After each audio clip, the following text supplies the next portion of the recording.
I'm Styleboy and welcome to my world and welcome to another installment of Favourites Month. The time of year where I talk about all my favourites of the entire month. If you've not seen the first episode, we spoke about my top 20 songs of the year, which was a fun time, can't deny, so if you want to go and watch that, it will be somewhere. I think it's this side?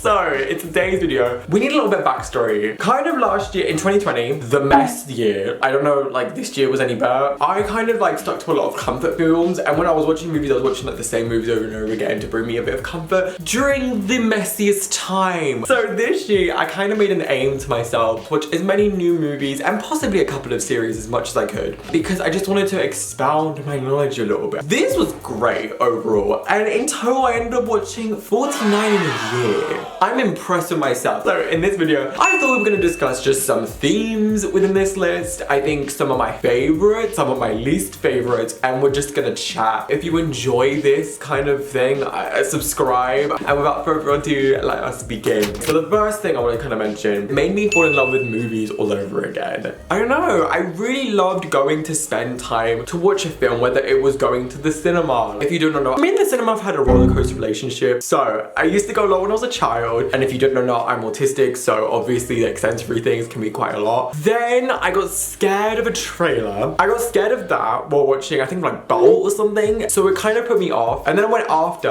And then after watching Toy Story 3, I didn't go for 8 years. Crazy, I know. I remember that film came out in 2010, so I didn't go until when I was 18 and I watched The Greatest Showman. And from then on, it's just been all great. We have established a great relationship. And also this year was the first time I've ever watched a film by myself, like going to the cinema, which by the way, I don't know why people don't do it more often. It's a great experience. But honestly, like I really fall in love with movies again. I fall in love. I think it's also inspiring because you can really like look at cinematography very much. There's a couple of movies that really have not only inspired me, but also just kind of like, these are the kind of things that I love to do or would love to create similarly in film form or like for my own work. If you don't know, I do fashion promotion at uni and I like to create fashion films and I definitely want to create more, like no doubt about that. Like that's something I would love to continue. Like some of these films have really inspired me. Like for example, the All Too Well short film. I love the way it's filmed. I love I think it's a Super 8, yeah, the Super 8 camera. I adore that. Oh my god, look at me getting all technical. I love Spirited Away, the amount of like wide shots there are and establishing shots. I think it works so well, especially when you have such beautiful scenery. And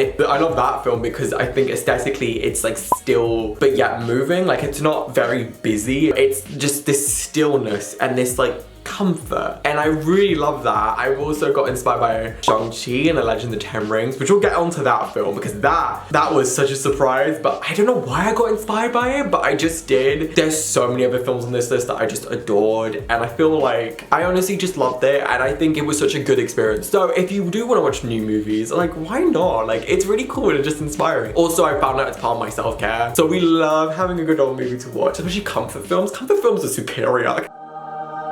Actually, seeing as we were talking about surprises, why don't we discuss the biggest surprises and the biggest letdowns of this year? I'm gonna do 2 from each. So let us go with the biggest surprises first. And the first biggest surprise, because I want to discuss this movie so fucking bad, is Shanxi and the Legend of the Ten Rings. Now, if you know, I am not an action fan. I've never really been an action fan, not really a Marvel fan. When I tell you I watched this film in the cinema, my mind was blown away. Everything about this film was like a 10 out of 10. Like hands down, might be my new favorite Marvel film, although it's competing with Spider-Man to Spider-Verse, which can you believe there's gonna be a number 2 coming out? I loved so much about it. I loved how much I think it's not only like celebrated, but included about Chinese culture. I loved that so much. I love the characters, but specifically Xu Xiangling. Oh my god.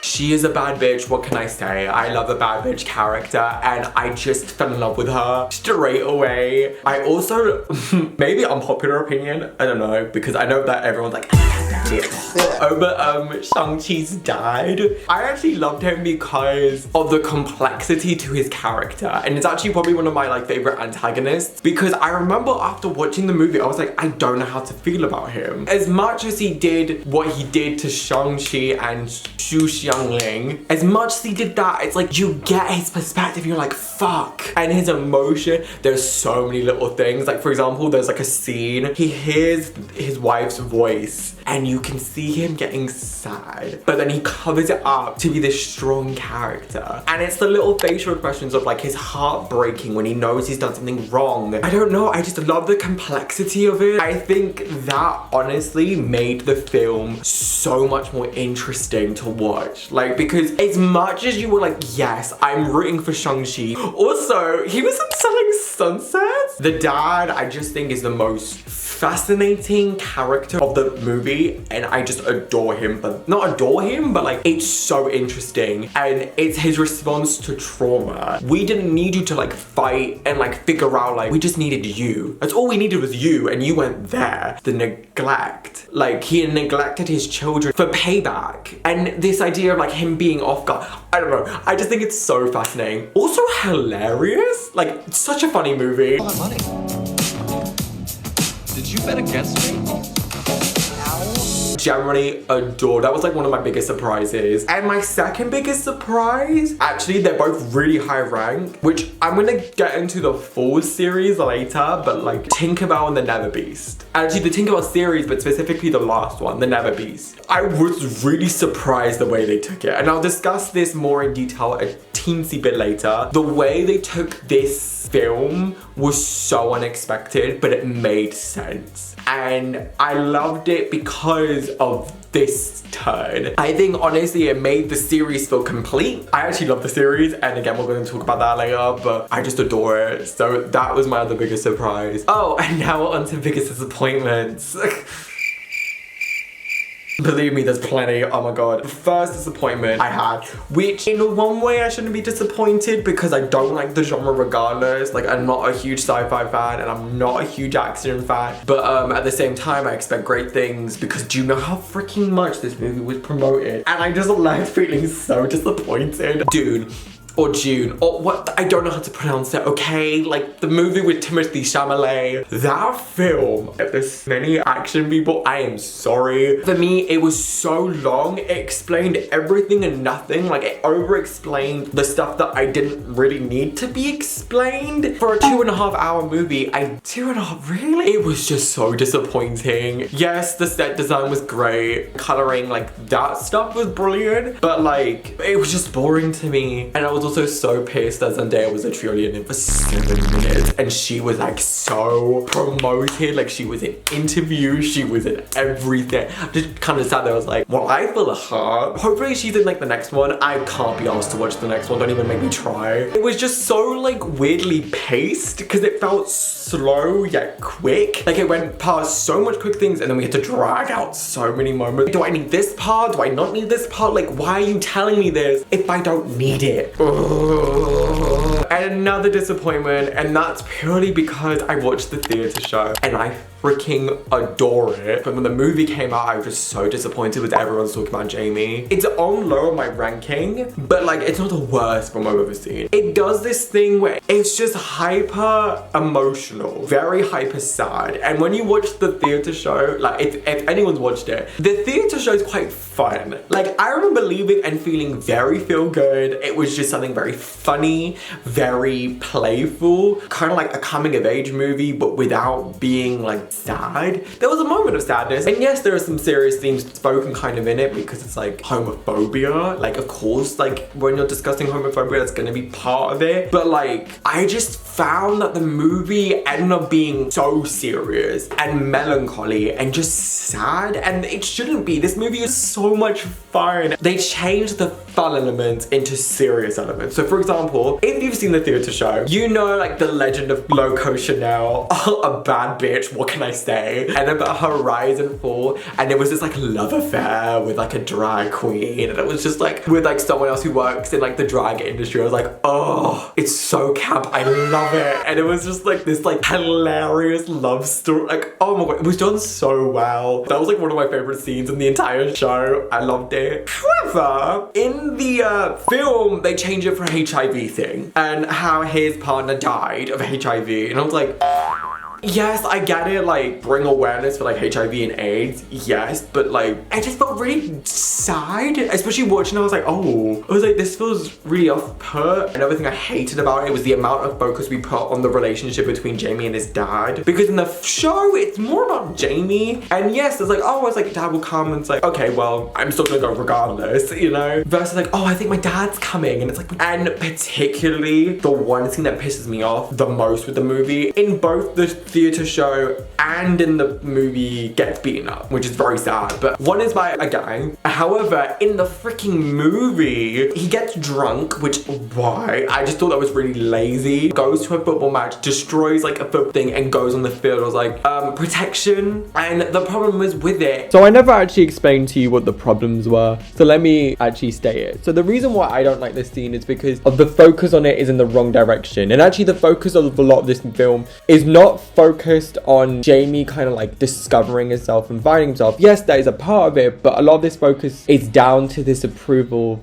that he needs from his father. Kind of annoys me. And in this scene, particularly as he's near the end, like as Jamie does what he does, like rips his football kit, kind of goes on the field drunk, he looks at his dad, and it's like, why? Like, it's not, it doesn't come off as empowering, it comes off as protect yourself. For a lot of queer people, I know there's like certain spaces that we don't feel comfortable in. Like, for example, for me, I don't feel comfortable in like many pubs because I just don't know what's gonna happen. So to go to like a football match and just kind of be like, oh, it's like, oh my god, protect yourself, kid. And then as he gets beaten up, he looks at his dad for almost like savior, but his dad walks away, and it's like, we expect this. He already said I don't care. Like, why do we need another scene of him not caring? His dad's already a bad person. We don't need this twice in the theatre production. Granted, I feel like this scene could have been cut out, and I feel like it would have been fine because you already get that from the bully at school. But in the theatre, I think he gets so caught up in everything because he finds out that his mum was pretending to be his dad. He went to his dad, and his dad's like, I don't care about you. And he's like, I'm a lone wolf in this kind of circumstance. It's not my favorite scene. It's just a bit sad, but it makes sense. Overall, I feel like the focus of the musical ends up being on the non-existent relationship and the trauma of Jamie and his father versus on Jamie trying to find himself and figure himself out. You know, I just wish there was less involvement with the dad in it because the dad's a dick. There's also one scene that they kind of give sympathy to the dad. I was like, go away, he doesn't deserve it. The tone of his voice ends up being softened a bit when he's saying like, I've never cared about Jamie. It's like, why are you softening your tone? You should be fed up, angry, done. Like,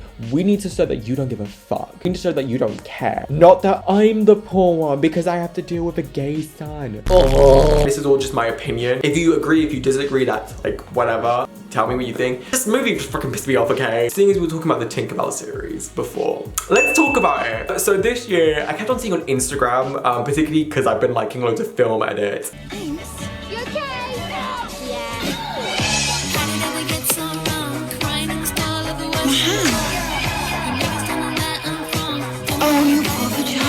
There was a lot of like the Tinkerbell series being brought up, and I was like, okay, well, if you don't know, I'm like a Disney stan. I love Disney so much. As people have said, I am a Disney gay. Basically, I thought to kind of just watch the Tinkerbell series. I've never seen it before, and again, I thought I would love it because it's like fairies and like Disney and fairies. And I know that like 7-year-old me to about like 10-year-old me would have just died at this, and I was correct. I actually really liked the series. It was really just fun to watch, and I really looked forward to all of them, like kind of going by one. I just really enjoyed it. It's really fun, it's really funny, but yet well executed, and also, can I just say beautiful? Not even like, oh my god, like it's what I'm like, no, this series is great, like, and it's a very pretty series of films. What was really nice about these movies is that you didn't need one to watch the next. It wasn't essential, like you could skip one and it still would make sense. For me personally, like, I just really loved the way it was laid out and everything. So I'll go through each one and tell you what I thought. So the first one was Tinkerbell, which I actually really enjoyed. This one did feel quite like childlike. It was the same energy as like Totally Spies the movie, so I was like, oh hell yeah. And I thought it was a good introduction to get you to know each of the types of fairies. I thought it was a really clever introduction. So that one was like solid, like it was decent. In my actual ranking, a solid middle, which is good. The second one is The Lost Treasure, which I thought was fine. It wasn't my favorite. I think even compared to the rest of them, like, it was okay. Just because my favorite thing about this series is the dynamic of all the fairies together. So like, was it like Iridessa, Silver Mist, Rosetta, Vidya, Fawn, that group, adored. So kind of not having them in the second one kind of pissed me off because I was like, where are they? I need my girls there. It was okay. It wasn't my favorite. Then my least favorite of the bunch is the next one, which is Tinkerbell and the Great Fairy Escape. Did we have more fairy dynamic that I was asking for? Hell yeah. Like, but what's her name, like Wendy? Ugh, she was so irritating. I was like, girl.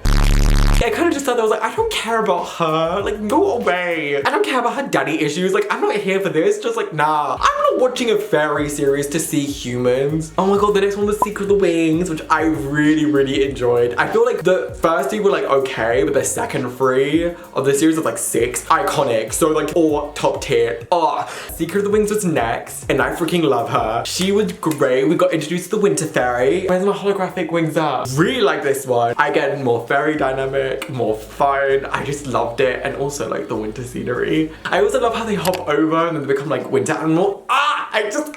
The next one, the Pirate Fairy, was fun. Actually, I really thought this series was enjoyable, but the singing pirates can just go away. Also, Tom Hiddleston was in that, which was the biggest surprise. Honestly though, I really did like that one. I do prefer the one before. I do think they're quite good. It's just that stupid pirate song could just go away. My favorite film is actually the last one. It's The Legend of the Never Beast. This one took me by surprise because I knew this was the last film. So I was like, okay, how are we gonna end it? And again, Disney's usually like pretty known for like ending things pretty like just like happy. This wasn't the case. Okay, wasn't like a sad ending. Similar to Luca, this very bittersweet ending. By far the prettiest. Like they really were like, the animation team was like, what, on it. I love the story. I love that we got focused on Fawn, and it was just so funny. So the second half of the 3, you really get to know the fairies a bit more. I just love their dynamic as a group, and I feel like it's just such a good film. I love the story. It ends with this very much like now hibernation, and you really grow attachment. I was crying.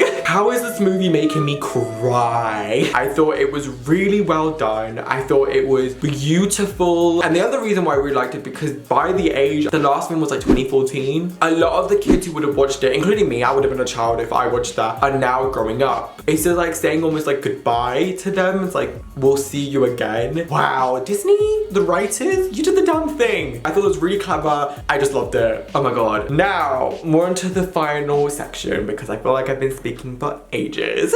For my favorite films, we're gonna do my top 10 films, and then for my least favorite film, we're gonna do least favorite 5. Number 10 is 500 Days of Summer. I honestly just love this film. I can't believe I just watched it this year. It's really good. My favorite thing is the cinematography and about how experimental it is, but it goes so well. So using a lot of Super 8, using different like frames, like having negative space, and experimenting with that really told the story well. But what I also liked about it, it wasn't this like perfect love story. Like Summer and the main, which I forgot his name, I view them very neutrally. Tom is very clingy and clings onto the past a lot with Summer when it was over, and Summer just kind of very much disregarded his feelings a lot of the time. So it's very interesting to see the dynamic play out and to see where things go, and I really, really like that. And also it's a little bit of like self-discovery and a little bit of self-healing, and I really, really enjoyed that, and I think it was really interesting to see. I really, really loved the movie. It was really good. 9 is Moonlight, which I actually have seen before, but I literally don't remember it. When I watched it this year, when I got double vax, trying to rest, you know, double vax king. By the way, if you've not got your vaccinations, please do so.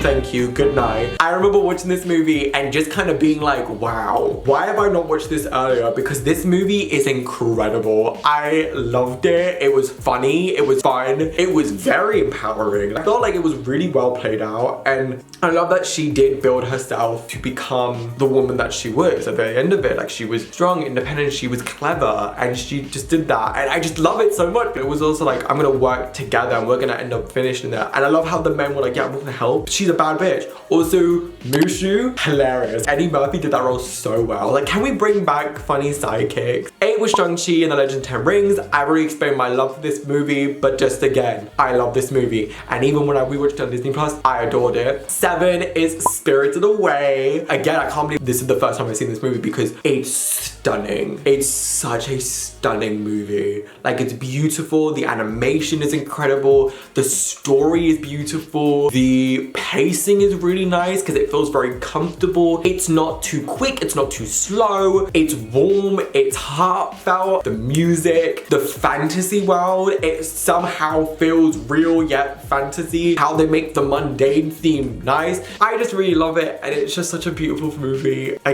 really do, and I can't wait to watch more Studio Ghibli films. It's so incredible. Actually, I kind of realized a theme within my top 10, which is a good theme, is that most of the films are either centered around the celebration of Asian culture, Black culture, or queer culture. And that's something I think I've definitely reflected in because I think all of these are incredible movies. They're all just so well done. And I think it's so great to have celebration within media and particularly representation within media. I think representation is so powerful and so important. I don't think I've said this, but when I watched Shanxi with two of my friends who were both East Asian, literally one of my friends was gonna cry. I remember her saying, like, I've never seen a movie like this where I've been represented like this. We always get represented as like the nerdy character or the side character, and to be represented within a superhero movie as like the main is incredible. And it made me feel just kind of warm because I think this is why representation is so important and why it's so needed in movies. Continue with the ranking. Number 6, Love, Simon. You already know my love affair. I remember watching this for the first time in 2018. Yes, I do recognize the problems with the movies, especially the fucking Friends. Ew. Also, I love how they reference in like Love Victor, like, oh my god, you're the perfect coming out. Yes, being outed in front of the whole school, yeah, my favorite thing on earth. When I tell you, my heart was pounding.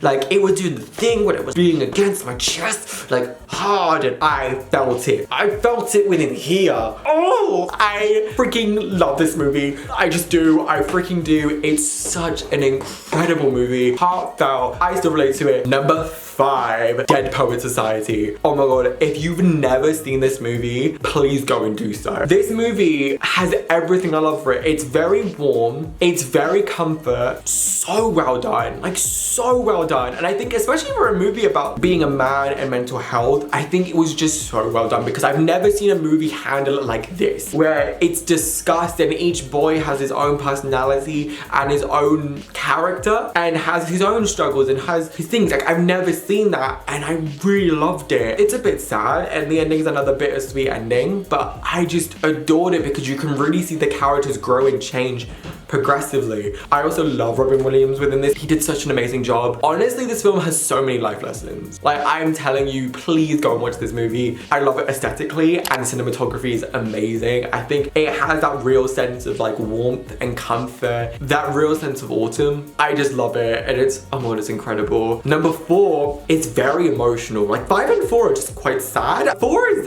Moonlight. I wanted to see this film for so many years, and after finishing my first year at uni, congratulations to me, I wanted to watch this movie as a reward to myself. This movie, I'm so glad I saw. It is one of the best movies I think I've ever seen. Moonlight is so beautiful. It's very weird because it's sad yet heartwarming. I think particularly the ending, if you've seen it, like I weirdly feel heartfelt for him. I love the progression of the story. I love the casting. They did it so fucking well. Because like, particularly with the movie poster, I was like, oh, I thought that was like one person, but it's actually 3 different people. And like the age development, it looks like he literally grew up from like a kid to an adult. And I love the name of the different chapters. I think it really represents it in a very cinematic and clever way. I love also how I think it's very raw and honest without playing into stereotypes about Black queerness. It was really open. It was really beautiful. Oh my god. I didn't know Janelle Monáe was in it. She was great. So was Mahershala Ali. He was so incredible. Everyone was so great. But like, honestly, such an amazing movie. Please go and see it. Like, number 3 is Dreamgirls, which I can't believe I've never seen. As a musical loving fan, I feel offended I've never seen this movie. Amazing. I have to also say the songs, I was like on the couch just like jamming out, being like, yeah. Like, I didn't know Eddie Murphy could sing. And he did really well in this film because I've known him for like mainly like very funny films. So it's for him to kind of take on a more serious role. He wasn't like the most serious character, but like to take in this role, I was like, well fucking done. Jennifer Hudson though, she was my favorite in the movie, and her voice for "And I am telling you," oh, her playing Effie, iconic.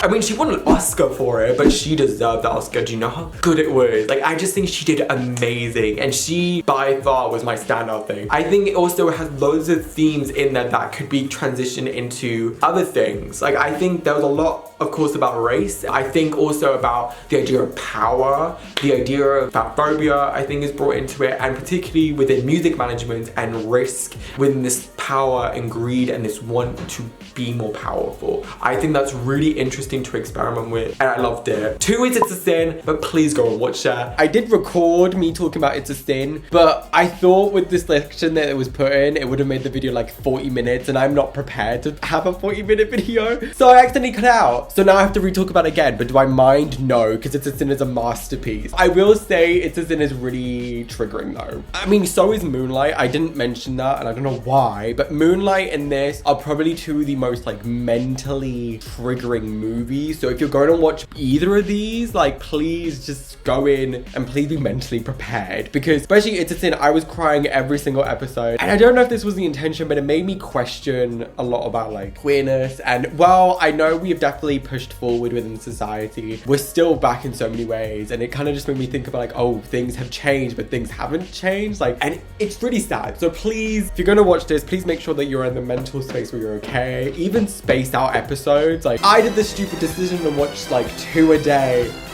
Please don't do that. And there was another triggering bit to do with police brutality, especially after like last year. That was really tough to watch, but apart from that, loved it. It was so good. I really enjoyed like the character dynamics. I loved that there was this kind of like fullness with the story. It wasn't just about HIV and AIDS, but you also got these characters, you got to know these characters. My favorite is Jill and Roscoe, the bad bitches link up. But I loved Jill and Roscoe. They were my favorites of the series. Honestly, this series takes loads of twists and turns, and it's such an amazing limited series. As much as I could recommend it, I'm like, I don't want you guys to be emotional, so like, please take care when watching it. Also, it's based in the 80s, and I love the 80s. My only thing about this show is I wish we got more focus on Jill. I felt like Jill was the one character who was my fave, who deserved more. Like, I wish we got to know a little bit about her and her backstory, and about like who she loved and all of that. And same with Ash. I feel like they were the two characters like I wish we knew more of. I loved Roscoe's story. I think Roscoe's story was my favorite. Also, Ollie from Years and Years was great. I didn't love his character, but he was so good in it. I adored it. That's why it's my number 2. And I watched this right at the beginning of the year, like January, February, I watched that. So that is saying something. Oh my god, number 1 is Luca. I'm sorry, again, it's a Disney fan, and I love my gay Italian sea monsters. I love this movie. Like, I remember watching it for the first time and just having this heartfelt attachment to it. I just love it. I just really do. It's so beautiful, and apparently people are also saying that a lot of the animation in it is kind of inspired by Studio Ghibli, and I think you can kind of see that. I think particularly like within these like fantasy grand moments, like with them riding on the Vespas up into the stars and touching the giant fish, but also having that mixture of ordinariness, like them doing the job and fishing and kind of seeing that. I think it works really well, and it reminds me a lot of like older Disney, like 2010 era Disney. Honestly, this movie has to be one of my favorite movies. I love it so much, and I love Alberta, I love Luca. Silenzio Bruno! Silenzio Bruno! Silenzio Bruno! Can you still hear him? Nope, just you! Good!